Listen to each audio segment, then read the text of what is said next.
Pidana penjara dapat dikenakan selama seumur hidup atau waktu tertentu antara 1 hari sampai 20 tahun berturut-turut. Sedangkan pidana kurungan dikenakan paling pendek 1 hari dan paling lama 1 tahun. Tetapi dapat diperpanjang karena alasan pemberatan paling lama 1 tahun 4 bulan saja.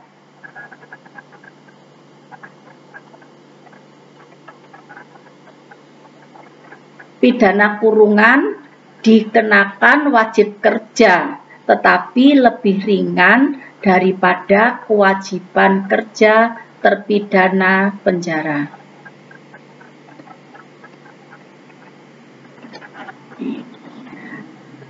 Bentuk lain dari sifat lebih ringan hukuman kurungan dibanding hukuman penjara adalah terpidana penjara dapat dibawa ke tempat lain untuk dipindahkan dan tidak boleh menolak.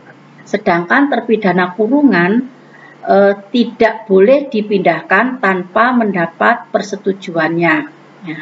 Suatu contoh ini terpidana penjara narkoba. Kalau pidana penjara ini misalkan narkoba tadi, petugas ingin istilahnya kalau dalam hukum pidana dilayar, ya, dipindahkan ke lembaga pemasyarakatan khusus narkoba, yaitu ada di Madura. Kalau terpidana penjara mau tidak mau, apabila petugas ini akan memindah mereka ke Madura, dia harus mau. Ini akan berbeda dengan terpidana kurungan. Apabila petugas lapas ini ingin memindahkan ke lapas lain, maka harus persetujuan dari terpidana kurungan. Apabila terpidana kurungan ini menyetujui, maka akan dilakukan. Tetapi apabila terpidana kurungan ini dia menolak, maka petugas lapas tidak boleh memaksa untuk menyetujuinya atau tidak boleh memindah. Kemudian perbedaan lain, terpidana kurungan masih bisa mendapatkan uang saku di luar upah kerja wajib sebagai bekal saat ia keluar dari penjara dan pulang.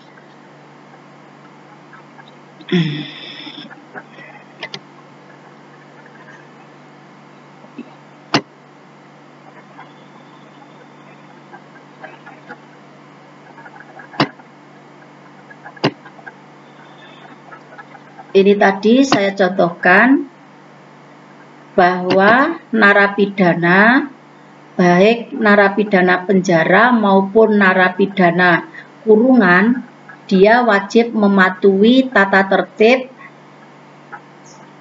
yang sudah ditentukan oleh lembaga pemasyarakatan.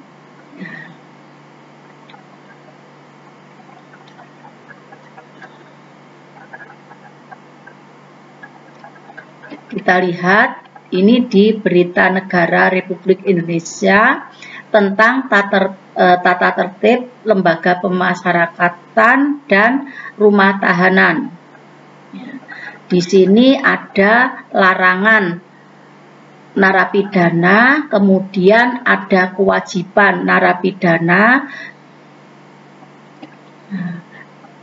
Apabila narapidana ini dia tidak melakukan kewajiban atau dia melanggar, maka akan dikenakan disiplin, hukuman disiplin.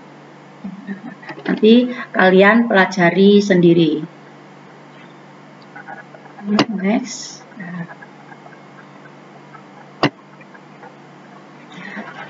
Kemudian tadi saya terangkan bahwa sel antara narapidana penjara dan narapidana kurungan itu harus disendirikan. Nah, kita tahu bahwa di lembaga pemasyarakatan itu ada sel, ya, dibagi atas sel-sel, dan sel tersebut terdiri dari blok-blok.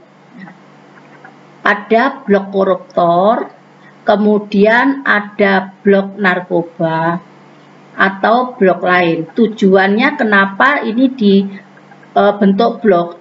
Agar pembinaannya lebih mudah.